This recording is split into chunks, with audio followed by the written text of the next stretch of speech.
धारा 301 परिभाषाएं। यह धारा सुनिश्चित करती है कि इस विशेष अध्याय में उपयोग किए गए कुछ महत्वपूर्ण शब्दों का अर्थ स्पष्ट हो, जिससे किसी भ्रम से बचा जा सके। इस अध्याय में निरोधित डिटेन्ड में निवारक निरोध का प्रावधान करने वाले किसी भी कानून के तहत निरोधित व्यक्ति शामिल है। सरल शब्दों में, जब इस अध्याय में निरोधित डिटेन्ड शब्द का प्रयोग किया जाएगा तो इसका मतलब केवल किसी अपराध के लिए गिरफ्तारी के बाद हिरासत में लिया गया व्यक्ति नहीं होगा। इसमें वे व्यक्ति भी शामिल होंगे जिन्हें निवारक निरोध प्रिवेंटिव डिटेंशन कानूनों के तहत हिरासत में लिया गया है। निवारक निरोध ये वे कानून होते हैं जो किसी व्यक्ति को अपराध करने से रोकने के लिए बिना किसी आरोप या मुकदमे के हिरासत में रखने की अनुमति देते हैं, आमतौर पर सार्वजनिक व्यवस्था या राष्ट्रीय सुरक्षा के कारणों से।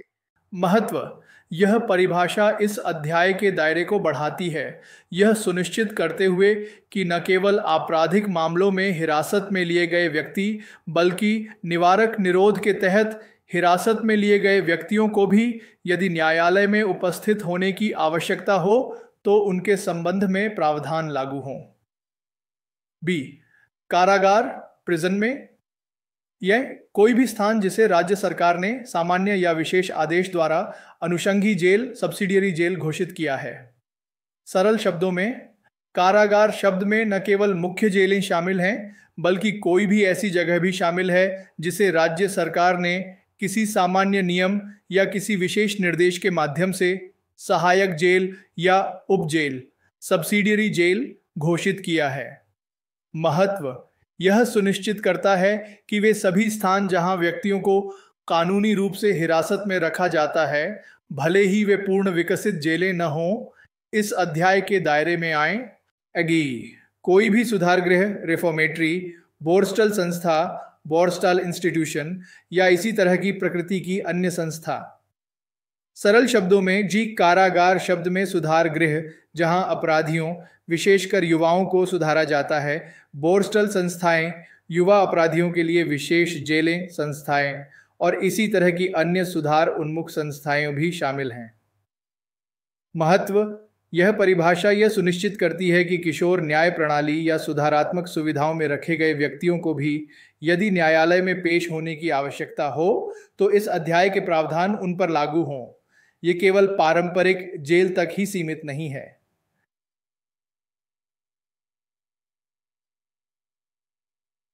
इस धारा का समग्र महत्व: स्पष्टता और दायरे का निर्धारण। यह अध्याय में उपयोग होने वाले प्रमुख शब्दों की स्पष्ट परिभाषाएं प्रदान करके कानूनी अस्पष्टता को दूर करती है। न्यायिक पहुंच: यह सुनिश्चित करती है कि न्यायिक प्रक्रियाएं उन सभी व्यक्तियों तक पहुंच सकें जिन्हें कानूनी रूप से किसी भी प्रकार की हिरासत में रखा गया है, चाहे वह पारंपरिक जेल हो, सहायक जेल हो या सुधारात्मक संस्था हो, और चाहे वह आपराधिक मामला हो या निवारक निरोध। व्यवहारिक अनुप्रयोग: यह धारा इस अध्याय के प्रावधानों के व्यवहारिक अनुप्रयोग को सुगम बनाती है, जिससे अदालतों और जेल अधिकारियों दोनों को यह स्पष्ट हो सके कि ये नियम किन व्यक्तियों और स्थानों पर लागू होते हैं।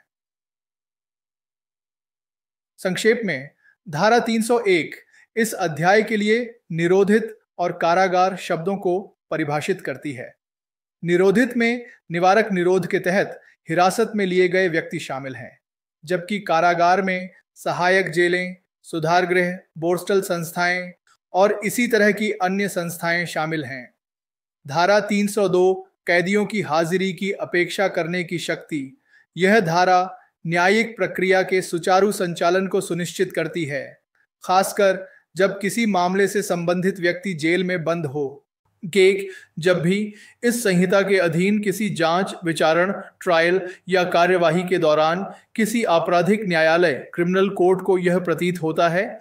सरल शब्दों में, जब भी किसी आपराधिक मामले में जांच चल रही हो या मुकदमा चल रहा हो या कोई अन्य कानूनी कार्यवाही चल रही हो और अदालत को ऐसा लगे कि किसी कारागार में परिरुद्ध, कन्फाइंड या निरुद्ध, डिटेन्ड व्यक्ति को किसी अपराध के आरोप का उत्तर देने के लिए या उसके विरुद्ध किसी कार्यवाही के प्रयोजन के लिए न्यायालय के समक्ष लाया जाना चाहिए, या ओ सरल शब्दों में, कोई व्यक्ति जो जेल में बंद है, चाहे सजायाफ्ता हो या विचाराधीन कैदी, उसे अदालत में लाया जाना चाहिए ताकि वह किसी नए आरोप का जवाब दे सके या उसके खिलाफ चल रही किसी मौजूदा कार्यवाही जैसे जमानत आवेदन, अपील आदि के लिए उसे पेश करना जरूरी हो।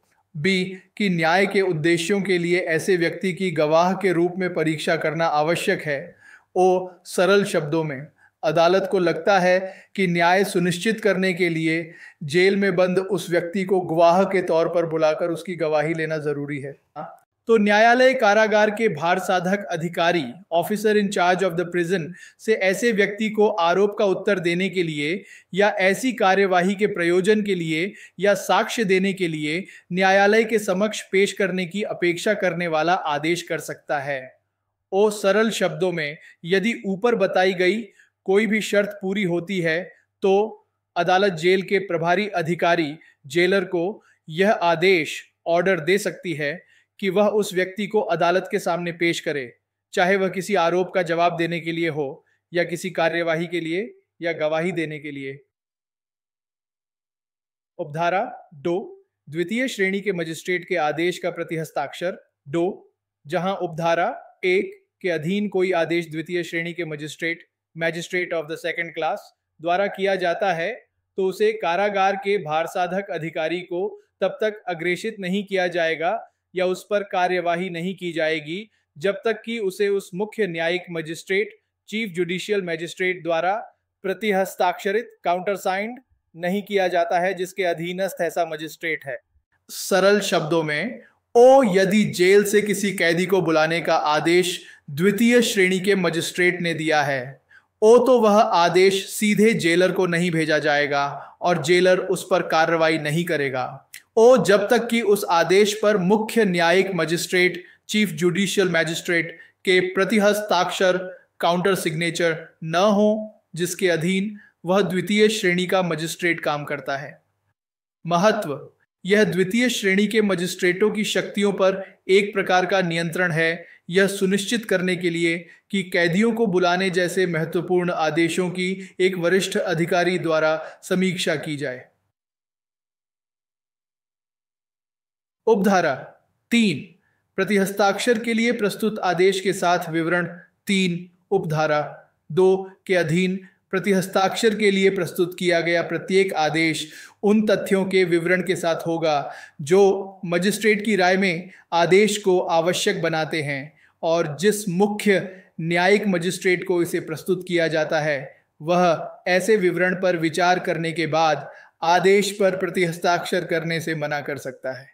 सरल शब्दों में, और जब द्वितीय श्रेणी का मजिस्ट्रेट किसी आदेश को प्रतिहस्ताक्षर के लिए मुख्य न्यायिक मजिस्ट्रेट को भेजता है, ओ तो उस आदेश के साथ एक लिखित विवरण भी होना चाहिए जिसमें द्वितीय श्रेणी के मजिस्ट्रेट को यह बताना होगा कि उसकी राय में कैदी को बुलाने का आदेश क्यों आवश्यक है, यानी क्या कारण है जो इस आदेश को जरूरी बनाते हैं। ओ जिस मुख्य न्यायिक मजिस्ट्रेट को यह आदेश और विवरण प्राप्त होता है वह उस विवरण पर विचार करेगा और यदि वह संतुष्ट नहीं होता है तो वह आदेश पर प्रतिहस्ताक्षर करने से मना भी कर सकता है। महत्व, यह मुख्य न्यायिक मजिस्ट्रेट को आदेश की आवश्यकता की गहन जांच करने और केवल तभी प्रतिहस्ताक्षर करने की शक्ति देता है जब वह पूरी तरह संतुष्ट हो। यह अनावश्यक कैदी परिवहन को रोकता है और सुरक्षा चिंताओं को ध्यान में रखता है। इस धारा का समग्र महत्व, न्यायिक कार्यवाही की निरंतरता, यह सुनिश्चित करती है कि किसी व्यक्ति के जेल में होने के बावजूद न्यायिक प्रक्रियाएं बाधित न हों। साक्ष्य का संग्रह, यह न्यायालयों को जेल में बंद व्यक्तियों को गवाह के रूप में बुलाकर साक्ष्य एकत्र करने की अनुमति देती है। अभियुक्त का अधिकार, यह अभियुक्त को उसके खिलाफ लगाए गए आरोपों का जवाब देने के लिए अदालत में उपस्थित होने का अधिकार सुनिश्चित करती है। नियंत्रण और संतुलन, उपधारा 2 और 3 द्वितीय श्रेणी के मजिस्ट्रेटों की शक्तियों पर एक महत्वपूर्ण नियंत्रण और संतुलन प्रदान करती है जिससे कैदियों की आवाजाही पर उचित न्यायिक पर्यवेक्षण बना रहे। जेल प्रशासन के साथ समन्वय, यह न्यायालयों और जेल अधिकारियों के बीच सहयोग के लिए एक कानूनी ढांचा प्रदान करती है। संक्षेप में, धारा 302 आपराधिक न्यायालयों को यह शक्ति देती है कि वे जेल या हिरासत में बंद किसी भी व्यक्ति को अपराध के आरोप का जवाब देने, किसी कार्यवाही के लिए या गवाह के रूप में पेश होने के लिए बुला सकें। द्वितीय श्रेणी के मजिस्ट्रेट के ऐसे आदेश को मुख्य न्यायिक मजिस्ट्रेट द्वारा प्रतिहस्ताक्षरित किया जाना आवश्यक है, जो कारणों पर विचार करने के बाद प्रतिहस्ताक्षर करने से मना भी कर सकता है। भारतीय नागरिक सुरक्षा संहिता 2023 की धारा 303, जो धारा 302 के संचालन से कुछ व्यक्तियों को बाहर करने की राज्य सरकार या केंद्र सरकार की शक्ति, पावर ऑफ स्टेट गवर्नमेंट और central government to exclude certain persons from operation of section 302 से संबंधित है। धारा 303 धारा 302 के संचालन से कुछ व्यक्तियों को बाहर करने की राज्य सरकार या केंद्र सरकार की शक्ति। यह धारा राज्य या केंद्र सरकार को कुछ परिस्थितियों में यह अधिकार देती है कि वे जेल में बंद कुछ व्यक्तियों या व्यक्तियों के वर्गों को धारा 302 के तहत अदालत में पेश करने से रोक सकें, खासकर सार्वजनिक सुरक्षा या व्यवस्था बनाए रखने के हित में। एक, राज्य सरकार या केंद्र सरकार जैसा भी मामला हो, किसी भी समय उपधारा 2 में निर्दिष्ट मामलों को ध्यान में रखते हुए सामान्य या विशेष आदेश द्वारा यह निर्देश दे सकती है कि किसी भी व्यक्ति या व्यक्तियों के वर्ग को उस कारागार से नहीं हटाया जाएगा जिसमें वह या वे परिरुद्ध या निरुद्ध हो सकते हैं, और उसके बाद जब तक आदेश लागू रहता है धारा 302 के अधीन किया गया कोई भी आदेश, चाहे वह राज्य सरकार या केंद्र सरकार के आदेश से पहले या बाद में किया गया हो, ऐसे व्यक्ति या व्यक्तियों के वर्ग के संबंध में प्रभावी नहीं होगा। सरल शब्दों में समझने के लिए इसे तोड़कर देखते हैं। ओ किसके पास शक्ति है, राज्य सरकार या केंद्र सरकार। ओ कब शक्ति का प्रयोग किया जा सकता है, किसी भी समय। ओ किस आधार पर शक्ति का प्रयोग किया जाएगा, उपधारा 2 में बताए गए विशिष्ट मामलों को ध्यान में रखते हुए। ओ कैसे आदेश दिया जाएगा, एक सामान्य आदेश जो सभी पर लागू हो, या एक विशेष आदेश जो किसी विशिष्ट व्यक्ति या समूह पर लागू हो द्वारा। ओ क्या आदेश दिया जा सकता है, यह निर्देश दिया जा सकता है कि किसी विशिष्ट व्यक्ति या व्यक्तियों के समूह को उस जेल से बाहर नहीं निकाला जाएगा जिसमें वे बंद हैं। ओ आदेश का प्रभाव एक बार ऐसा आदेश जारी हो जाने के बाद जब तक वह आदेश लागू रहता है, धारा 302 के तहत न्यायालय द्वारा दिया गया कोई भी आदेश जो उस व्यक्ति को पेश करने के लिए हो, चाहे वह सरकार के आदेश से पहले दिया गया हो या बाद में, प्रभावी नहीं होगा, यानी उसे लागू नहीं किया जा सकेगा। महत्व: यह सरकार को न्यायिक आदेशों पर सार्वजनिक व्यवस्था और सुरक्षा के व्यापक हितों को प्राथमिकता देने की अनुमति देता है। उपधारा 2 आदेश पारित करने से पहले विचार किए जाने वाले मामले।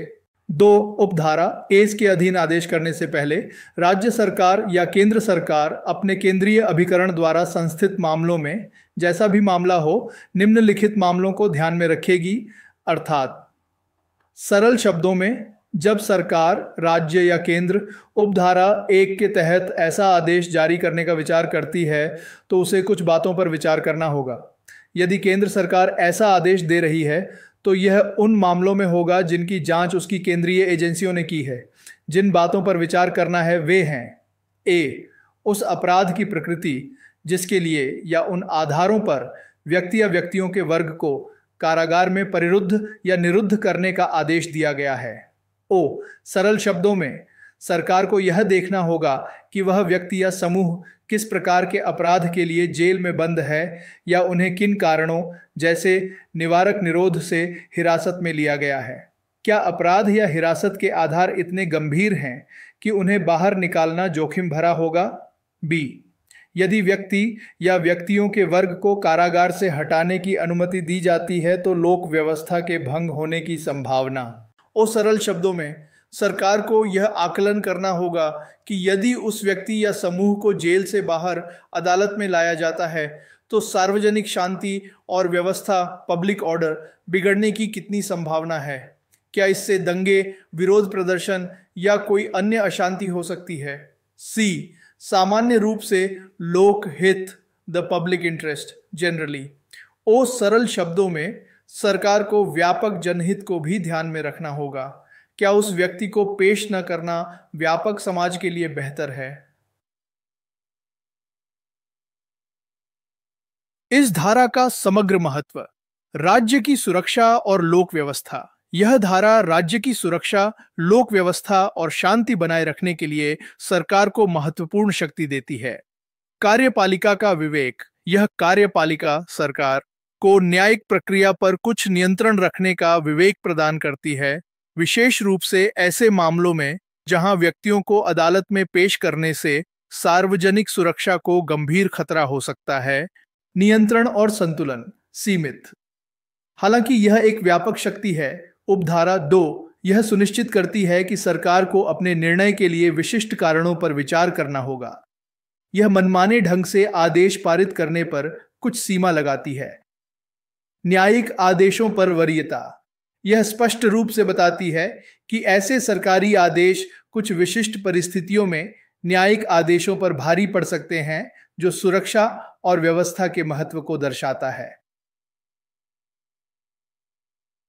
संक्षेप में, धारा 303 राज्य या केंद्र सरकार को यह शक्ति देती है कि वे कुछ व्यक्तियों या व्यक्तियों के वर्गों को जेल से अदालत में पेश करने से रोक सकें, यदि ऐसा करना लोक व्यवस्था या जनहित के लिए खतरा पैदा करता है।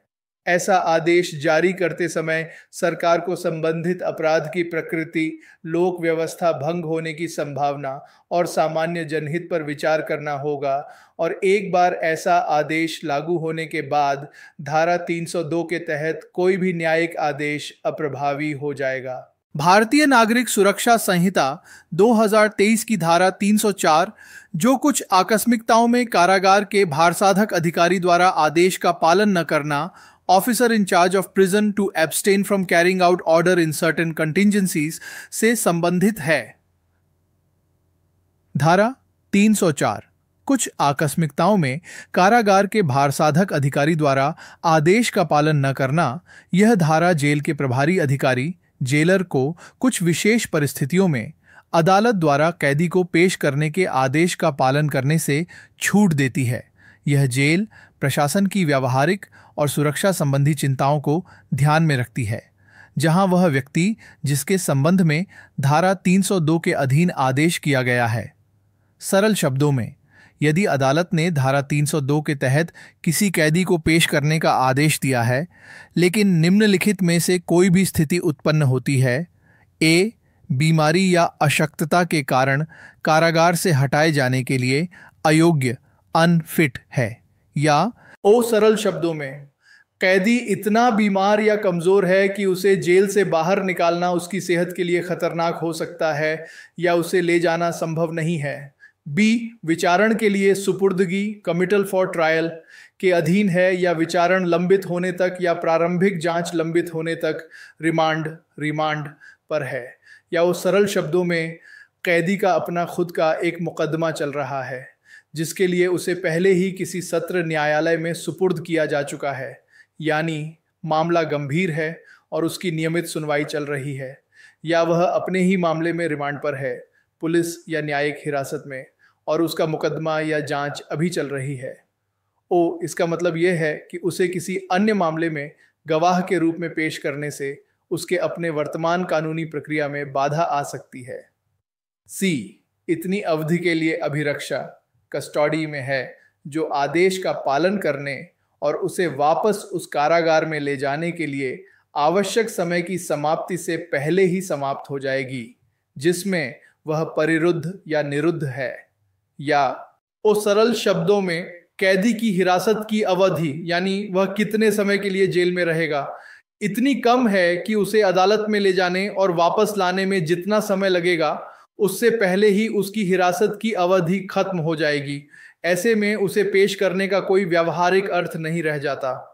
डी, एक ऐसा व्यक्ति है जिस पर धारा 303 के अधीन राज्य सरकार या केंद्र सरकार द्वारा किया गया आदेश लागू होता है, ओ सरल शब्दों में, यदि राज्य सरकार या केंद्र सरकार ने धारा 303 के तहत पहले ही कोई आदेश जारी किया है जिसमें स्पष्ट रूप से कहा गया है कि उस विशेष व्यक्ति या व्यक्तियों के वर्ग को जेल से बाहर नहीं निकाला जाना चाहिए, उदाहरण के लिए लोक व्यवस्था बनाए रखने के लिए, तो कारागार का भारसाधक अधिकारी न्यायालय के आदेश का पालन करने से विरत रहेगा, shall abstain from carrying out the court's order, और न्यायालय को ऐसा विरत रहने के कारणों का एक विवरण भेजेगा।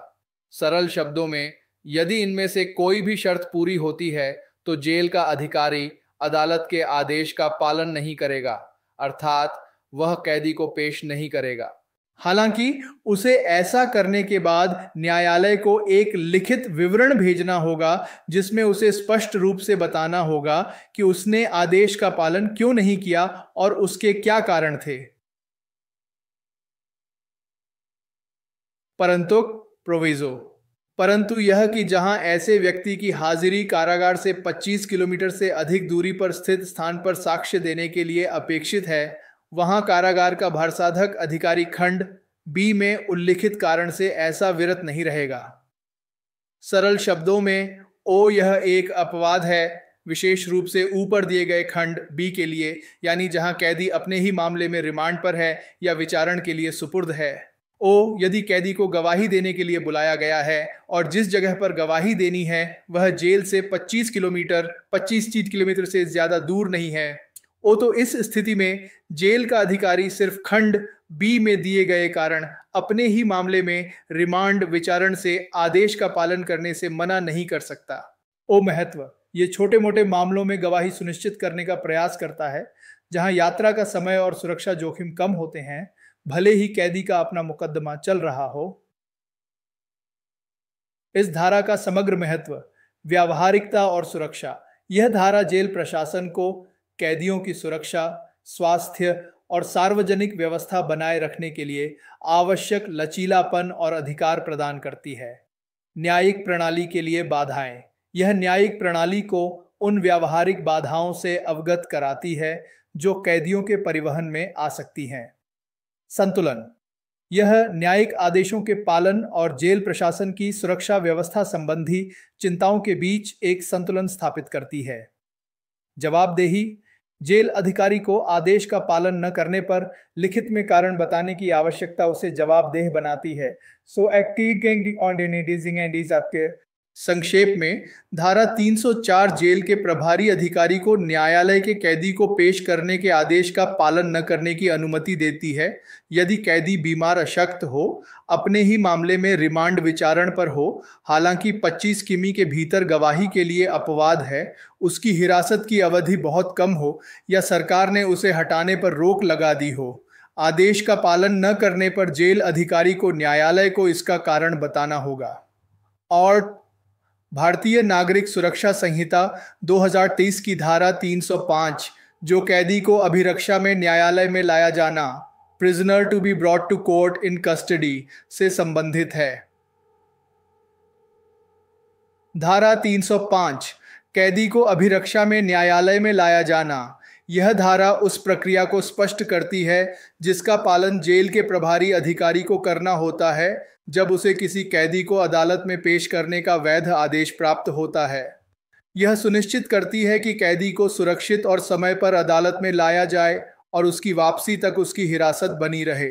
धारा 304 के प्रावधानों के अधीन रहते हुए कारागार का भारसाधक अधिकारी धारा 302 की उपधारा 1 के अधीन किए गए और जहां आवश्यक हो उसकी उपधारा 2 के अधीन विधिवत प्रतिहस्ताक्षरित आदेश की तामील पर आदेश में नामित व्यक्ति को उस न्यायालय में ले जाएगा जिसमें उसकी हाजिरी अपेक्षित है, ताकि वह आदेश में उल्लिखित समय पर वहां उपस्थित हो सके और उसे न्यायालय में या उसके पास अभिरक्षा में रखेगा जब तक कि उसकी परीक्षा नहीं हो जाती या जब तक न्यायालय उसे उस कारागार में वापस ले जाने के लिए प्राधिकृत नहीं करता जिसमें वह परिरुद्ध या निरुद्ध था। सरल शब्दों में समझने के लिए इसे तोड़कर देखते हैं। ओ शर्त धारा 304 के अधीन रहते हुए, यह धारा तभी लागू होती है जब धारा 304 में बताई गई कोई भी छूट वाली स्थिति जैसे कैदी का बहुत बीमार होना या सरकार का आदेश लागू न हो।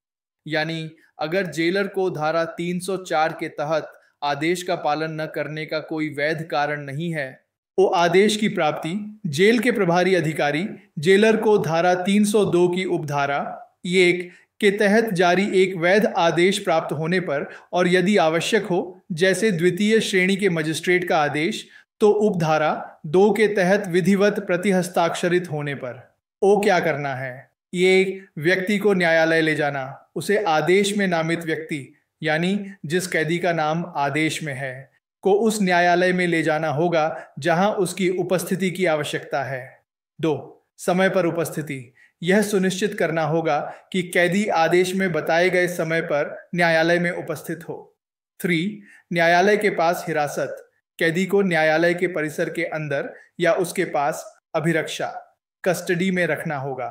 इसका मतलब है कि कैदी को न्यायालय में पेश करने के बाद भी वह जेल अधिकारियों की निगरानी में ही रहेगा। 4.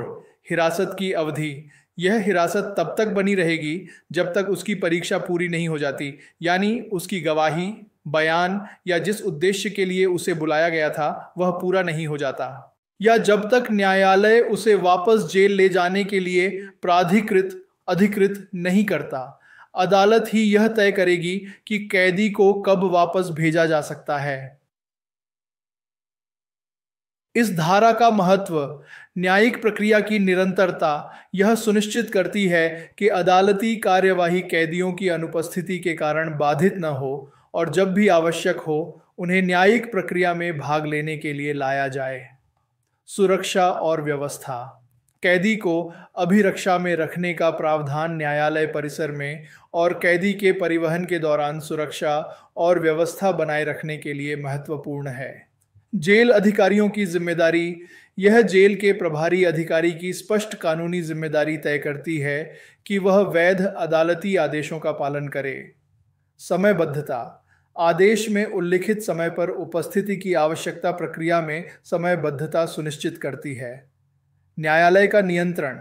यह धारा दोहराती है कि एक बार कैदी को न्यायालय में पेश कर दिया जाता है तो उसकी आगे की हिरासत और वापस भेजने का निर्णय न्यायालय के अधिकार क्षेत्र में आ जाता है। जॉन डी संक्षेप में धारा 305 यह अनिवार्य करती है कि धारा 304 में बताई गई छूटों के अभाव में जेल का प्रभारी अधिकारी एक वैध और आवश्यक रूप से प्रतिहस्ताक्षरित अदालती आदेश प्राप्त होने पर नामित कैदी को निर्दिष्ट समय पर अभिरक्षा में न्यायालय में पेश करेगा और उसे तब तक न्यायालय में या उसके पास अभिरक्षा में रखेगा जब तक उसकी परीक्षा पूरी नहीं हो जाती या न्यायालय उसे वापस जेल भेजने का आदेश नहीं देता।